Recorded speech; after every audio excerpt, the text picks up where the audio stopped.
한이도 더 얼굴이 빛나 보입니다. 방금 율동을 해서 그럴까요? 웃음이 다 입가에 머물러 있는 것 같습니다. 네. 오후 찬양 예배 오시면 이렇게 몸으로도 하나님을 찬양할 수 있음을 기억하시고, 오전에 목사님 말씀하셨죠. 1대 1대1입니다. 네. 모시고 오시기 바랍니다. 네. 요즘 연애 프로그램을 보면 예전과 다르게 연예인들의 집들을 공개하는 것을 종종 봅니다. 연예인들의 그 집과 생활을 보고 있으면 많은 것들을 생각나게 하죠. 연예인들도 우리와 사는 모습이 별반 다르지 않구나 하는 모습도 느끼고, 또한 화려한 집, 차, 옷, 생활하는 모습을 보면 부럽기도 합니다. 사람들은 풍성한 삶을 살길 원합니다. 넉넉하고 많은 것들을 누리기 원하는 것이 우리의 솔직한 삶이 아닌가 싶습니다.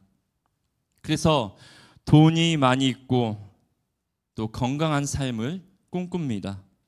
시간도 여유 있게 사용하고 싶어 합니다.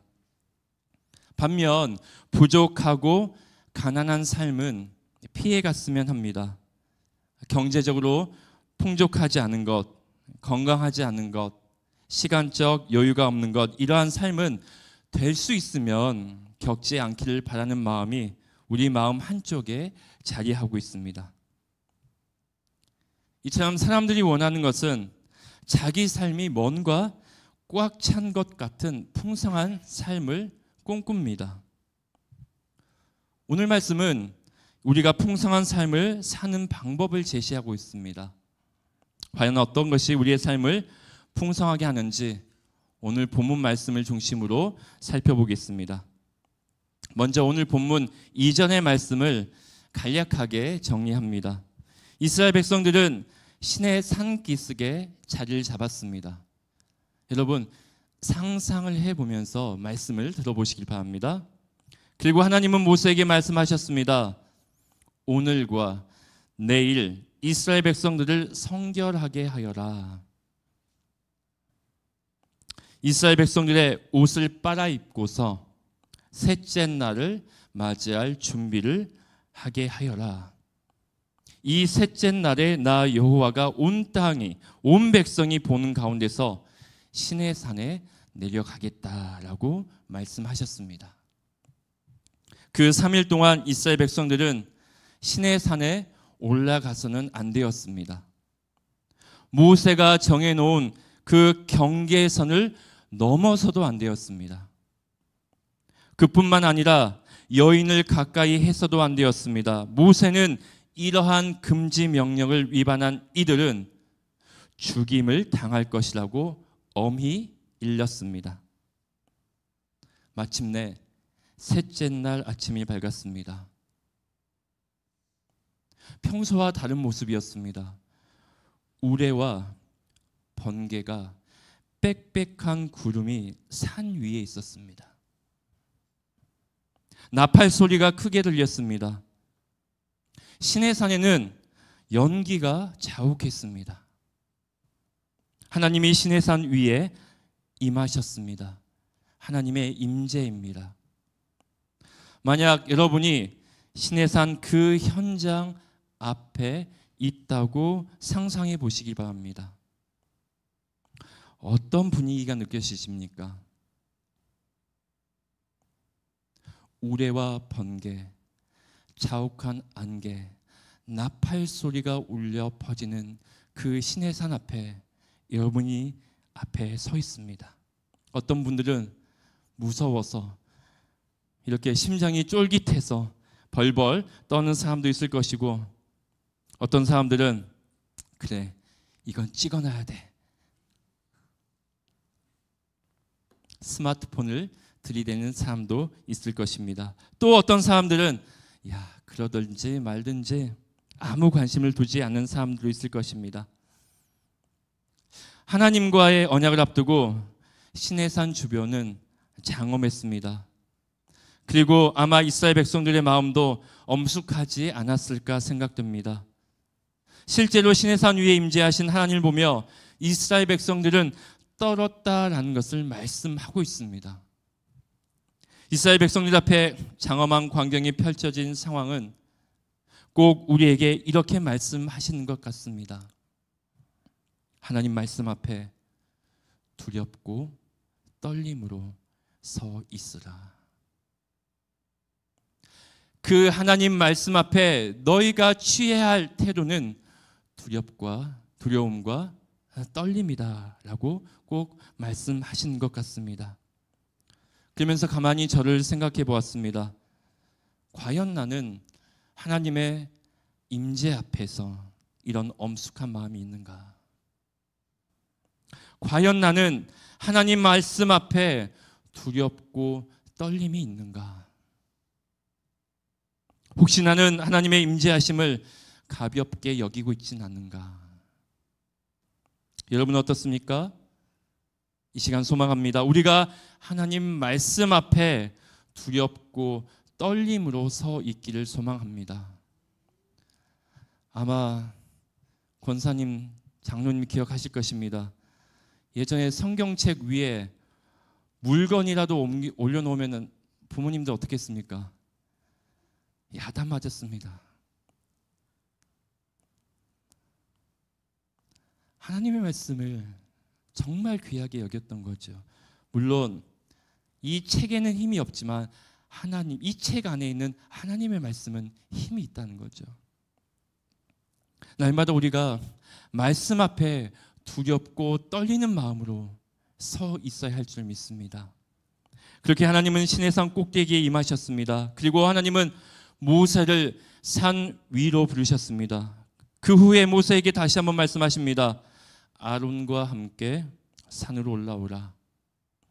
이스라엘 백성들에게 하나님을 볼 욕심에 정해진 경계선을, 그 한계를 넘지 않도록 엄중히 이루라고 다시 한번 강조하셨습니다. 하나님은 이스라엘 백성들이 다 모여 있는 가운데 하나님께서 직접 그들의 귀에 들려주셨습니다. 오늘 말씀 20장 3절 말씀입니다. 너는 나 외에 다른 신들을 내게 두지 말라. 너를 위하여 새긴 우상을 만들지 말고 너는 내 하나님 여호와의 이름을 망령되게 부르지 말라. 안식일을 거룩하게 지키라. 하나님께서 친히 하나님의 음성으로 이스라엘 백성들에게 말씀하셨습니다. 십계명은 하나님이 모세를 통하지 않았습니다. 십계명은 하나님이 이스라엘 백성들에게 직접 들려주신 말씀입니다. 그렇다 보니 특별했습니다. 모든 말씀에는 권위가 있지만 십계명은 더욱 권위 있는 말씀이었습니다. 왜? 하나님께서 직접 그 음성으로 들려주셨기 때문입니다.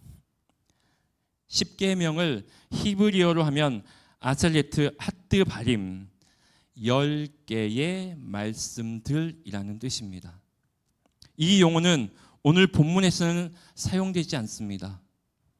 출애굽기 34장 28절에 처음으로 등장합니다. 이렇게 하나님은 장엄한 분위기 속에서 이스라엘 백성들에게 직접 10개의 말씀들을 들려주셨습니다. 그렇다면 질문해 볼 수 있겠죠.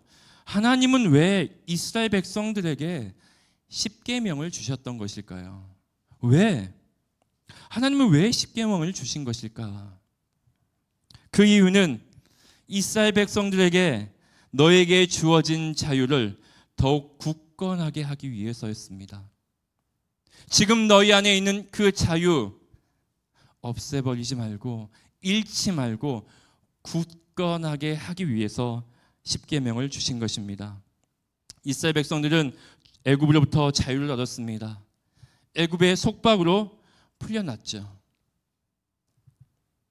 십계명은 애굽의 속박에서 풀려난, 그리고 하나님은 이미 얻은 새로운 자유를 더욱 굳건하게 하기 위해 십계명을 허락하셨습니다.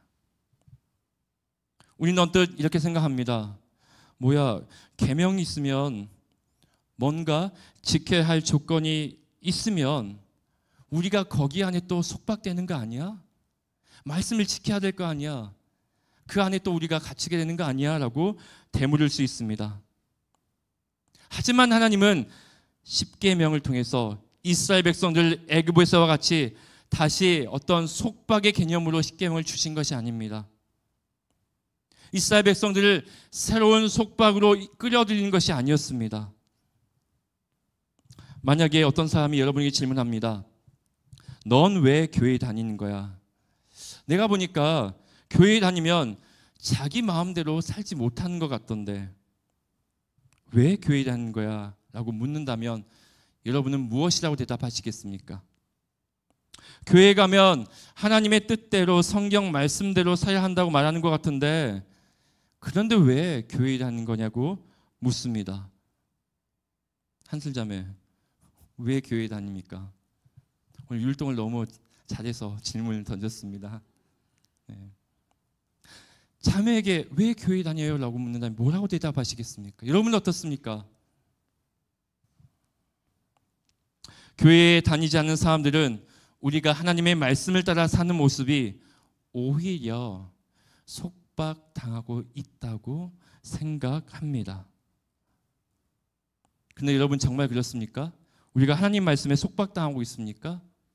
물론 그렇게 신앙생활 하시는 분도 있습니다. 하나님 말씀 안에 강압적으로 얽매여 사는 사람도 있죠. 하지만 하나님의 말씀은 속박이 아닙니다.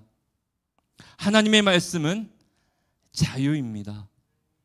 그리고 주어진 하나님의 말씀을 지키는 사람은 이 땅 위에서 위대한 존재로 살 수 있습니다.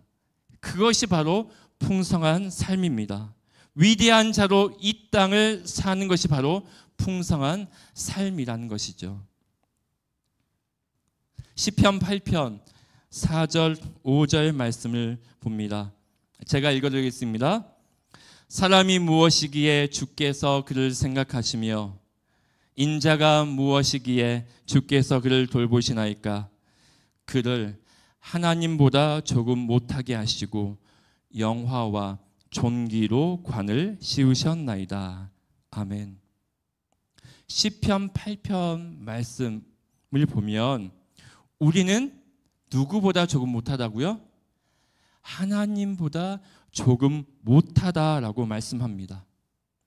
우리는 우리의 위상이 굉장히 높죠. 하나님 바로 밑에 있는 거죠. 어떻게 해서 우리의 위상이 이처럼 높은 것일까요? 왜? 인간은 무엇으로 만들어졌습니까? 창세기 2장 7절에 이렇게 말씀합니다. 땅의 흙으로 만들었다라고 말씀합니다. 땅의 흙, 그것만 보았을 때는 대단한 존재가 아닙니다. 흙으로 만들어진 인간, 그렇게 대단하지 않습니다. 하지만 창세기 1장 27절, 28절에서는 무엇이라고 말씀합니까? 하나님이 자기 형상, 곧 하나님의 형상대로 사람을 만드셨다라고 말씀하고 있습니다. 우리는 하나님의 형상을 입은 자이기 때문에 우리의 위상이 어떻다고요? 하나님보다 조금 아래. 우리의 위상이 엄청 높은 거예요. 그리고 시편 8편 4절 5절 뭐라고 말씀합니까? 우리에게 영광과 존귀로 관을 씌우셨다라고 말씀하고 있습니다. 결국 하나님 말씀 안에서 자신의 존재 이유를 찾게 되면 우리는 위대한 존재로 살 수 있습니다. 자신의 존재를 아는 것은 자신의 삶을 풍성하게 누릴 수 있다는 증거이기도 합니다. 다시 한번 질문합니다. 누군가 여러분에게 왜 교회에 다니십니까? 교회에 가면 하나님의 뜻대로 성경 말씀대로 살아야 한다고 말하는 것 같은데 그런데도 왜 교회에 가는 겁니까? 라고 질문을 한다면 우리는 이렇게 대답할 수 있어야 합니다. 네, 하나님의 말씀대로 살아가면 우리는 위대한 존재로 살 수 있기 때문입니다. 네, 하나님의 말씀대로 살아가면 우리는 풍성한 삶을 누릴 수 있기 때문입니다. 아멘입니까? 우리가 하나님의 말씀대로 살아가면 우리는 위대한 존재로 살 수 있습니다. 존귀한 자로, 영화로운 존재로 우리의 신분이 바뀌어 살 수 있습니다. 풍성한 삶을 누릴 수 있습니다. 하나님은 하셨습니다. 이제 막 출애굽한 이스라엘 백성들의 상황을 아셨습니다. 그래서 하나님은 이스라엘 백성들이 자신에게 주어진 그 자유로움을 굳건하게 하려고 앞으로의 삶의 방식을 10계명 안에 담으셨던 거죠. 너희는 이렇게 살아야 된다.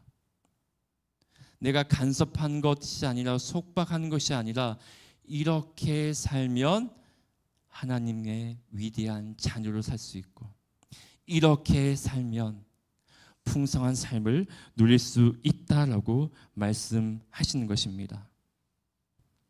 서두에 말씀드린 대로 사람들이 마음 깊이 원하는 것은 자기의 삶이 뭔가 꽉 차 있는 것 같은 풍성한 삶을 원합니다.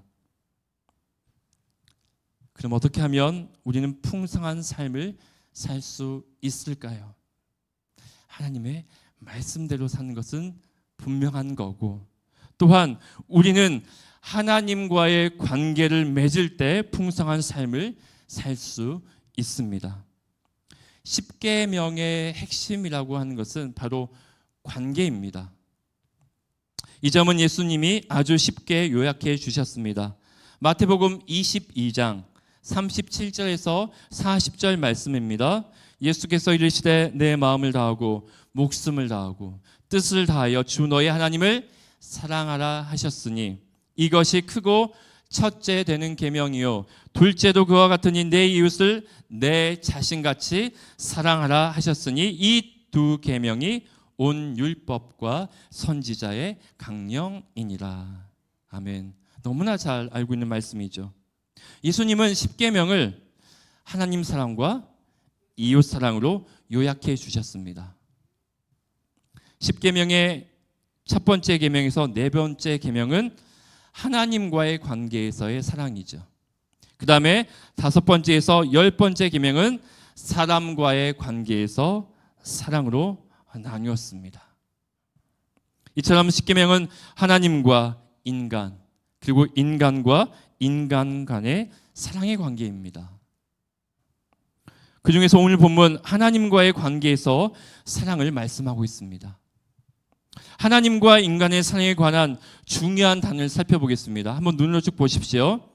3절에 나 외에는, 4절에 어떤 형상도, 7절에 내 하나님 여호와의 이름, 8절에 안식일.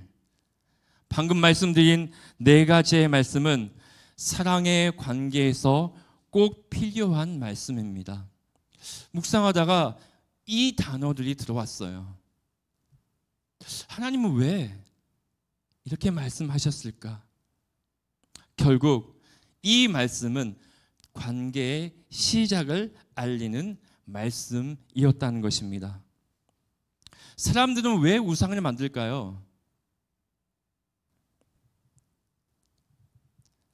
삶이 공허하기 때문입니다. 살다 보니까 인생의 헛됨을 느낄 때가 있습니다. 그래서 무언가로 그 공허함을 채우려는 마음이 듭니다. 어떤 사람들은 그 공허한 마음에 연예인이나 스포츠 스타를 채웁니다. 때로는 돈이나 출세를 채웁니다. 눈에 보이는 대상물을 만들어 그것으로 그 공허한 마음에 채우려고 합니다. 하나님과의 관계에서도 마찬가지입니다. 하나님이 아닌 또 다른 무언가를 채우려고 자꾸 사람들이 하는 거죠. 근데 그것이 뭐라고 말씀합니까? 죄라고 말씀하고 있습니다. 나 외에는 어떤 형상도, 무언가를 우리가 만들어서 그 공허한 마음 가운데 채우려고 하는 이 마음이 하나님이 싫어하시는 것이고 관계를 망가뜨린다라고 말씀하고 있습니다. 그렇게 해서는 관계를 시작할 수도 유지할 수도 없습니다. 다음으로 이름을 부른다는 것은 무엇을 의미합니까? 제가 오늘 이렇게 서미자매 이렇게 불렀어요. 서미자매와 저는 목사와 청년 관계가 있으니까 부를 수 있어요. 근데 지나가다가 생전 보지도 못한 사람 갑자기 부른다고 생각해 보십시오. 얼마나 당황스럽습니까? 이름을 부른다는 것, 상대방과 관계가 시작되었다는 것을 알리는 신호이죠. 상시가 누군가 저의 이름을 부른다는 것은 이미 관계가 시작되었다는 의미입니다. 전혀 관계가 없는 사람이 저의 이름을 부르지 않기 때문입니다. 김춘수 씨의 꽃의 이러한 부분이 나옵니다. 너무나 잘 알고 있죠. 내가 그의 이름을 불러주기 전에는 그는 다만 하나의 몸짓에 지나지 않았다. 내가 그의 이름을 불러주었을 때 그는 내게로 와 뭐가 되었다고요? 꽃이 되었다. 이름을 부르자 하나의 몸짓에 불과했던 것이 뭐가 된다고요? 꽃이 됩니다. 이름을 부른다는 것은 힘이 있습니다. 이름을 부른다는 것은 소통의 출발점입니다. 하나님은 모세를 부르셨습니다. 모세야, 모세야. 그리고 하나님은 모세의 이름을 부른 이후에 모세는 하나님께 묻습니다. 하나님은 누구이십니까? 그러자 하나님 말씀하십니다. 나는 스스로 있는 자이니라. 이름을 알지 못하면 관계도 시작할 수 없습니다. 이름을 불러주는 것, 그 이름 안에는 상당한 의미가 있다는 것이죠. 하나님 아버지, 주여,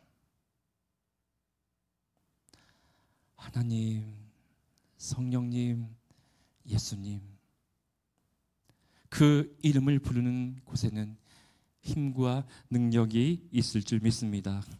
다음으로 안식일입니다. 안식일이란 히브리어로 샤바트라고 합니다. 쉼을 의미합니다. 그런데 이 안식이라는 개념은 어떤 종교에도 없는 개념입니다. 메소포타미아 문명의 샤파투에서 유래되었다고 합니다. 샤파투, 의미는 신의 심장이 쉬는 날이라는 뜻입니다. 신의 심장이 쉬는 날, 신도 쉰다는 거죠. 하지만 우리가 알고 있는 그 안식일 샤바트에는 단순히 휴식만을 의미하지 않습니다. 신의 리듬 속에 잠기는 날이라는 의미 또한 포함되어 있습니다. 결국 안식일은 하던 일을 모두 그치고 온전히 창조주 하나님의 그 리듬 안에서, 리듬 속에서 살아야 한다는 것을 의미하죠. 단순히 그냥 주일 쉬는 날이니까 쉬어주는 게 맞아요. 내가 무슨 뭘 보려고 열심히 봉사합니까? 하는 분들이 간혹 있어요. 하지만 참된 안식은 하나님의 그 창조 안에 함께 리듬을 맞추어 살아야 한다는 것입니다. 그래서 안식일에는, 주일에는 다른 날도 마찬가지겠지만 온종일 시선을 하나님께 두면서 자신의 삶을 반추해 보는 것입니다. 나는 누구인가? 나는 어디에서 왔는가? 나는 어디를 향해 가는가? 주일에 오면은 이런 생각이 들 수밖에 없어요. 왜? 하나님 말씀이 선포되어지는 가운데 자기 자신을 다시 한번 발견할 수 있거든요. 그리고 하나님의 말씀이 선포되어지는 가운데 하나님이 내게 어떤 은혜를 주셨는가 질문해 볼 수 있습니다. 그러면은 당연히 나올 수밖에 없는 응답은 감사라는 거죠. 정말 내가 감사할 것이 너무 많구나. 내가 공서북교회 성도라는 것 자체가 너무나 감사하구나. 우리 가정에게 베풀어진 그 하나님의 은혜 너무나 감사하구나. 감사밖에 날 수 없는 것입니다.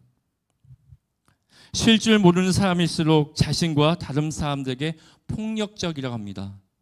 쉬지 않는 것, 다른 사람들에게 폭력으로 다가간다는 거죠. 일이 삶의 중심이 되면 다른 사람들을 수단으로 삼기가 쉽습니다. 안식일을 준수하는 것은 그런 마음의 습성을 끊어내는 것입니다. 다른 사람을 수단으로 삼지 않은 그런 것입니다. 하나님을 자신의 성공을 위해 수단으로 삼는 일을 끊어내는 것이 바로 안식, 그 사랑의 관계의 시작이라는 것이죠. 말씀을 마무리하겠습니다. 우리는 지금까지 어떻게 해야 풍성한 삶을 살 수 있는지 살펴보았습니다. 특별히 10계명 안에서 풍성한 삶의 방법을 찾아보았습니다. 하나님께서 우리에게 10계명을 허락하신 이유는 속박하기 위함이 아니었습니다. 오히려 자유로움을 주기 위함이었습니다. 이미 이스라엘 백성들이 그 받은 자유로움을 굳건하게 하시기 위해서 10계명을 주셨습니다. 그 자유로움 가운데는 하나님의 말씀이 있었습니다. 주신 말씀대로 살면 우리는 위대한 자로 살 수 있고, 주신 말씀대로 살면 우리는 그것이 풍성한 삶이 우리에게 온다라고 말씀하였습니다. 그렇다면 하나님의 말씀대로 살기 위해서는, 풍성한 삶을 살기 위해서는 어떻게 합니까? 하나님과의 관계가 필수적입니다. 우리는 하나님과의 관계를 맺을 때 풍성한 삶을 살 수 있죠. 나 외에는 어떤 형상도 내 이름을 망령되게 일컫지 말고 안식일을 지키며 사는 것, 이 모든 것은 하나님과의 관계를 맺기 위한 시작점이었습니다. 사랑하는 성도 여러분, 여러분의 마음 가운데 하나님이 아닌 것들로 채우지 않길 소망합니다. 하나님의 이름을 부름으로 하나님과의 관계에 깊이 들어가길 소망합니다. 우리의 시선을 온종일 하나님께 드리고 하나님을 자신의 성공을 위해 수단으로 삼지 않기를 소망합니다. 그러할 때 이미 우리에게 주어진 자유를 굳건하게 할 수 있습니다. 그러할 때 위대한 자로 풍성한 삶을 누릴 수 있습니다. 이러한 은혜가 우리 사랑하는 공서북교회 청년들과 성도님들 가운데 있기를 소망합니다. 시간 주만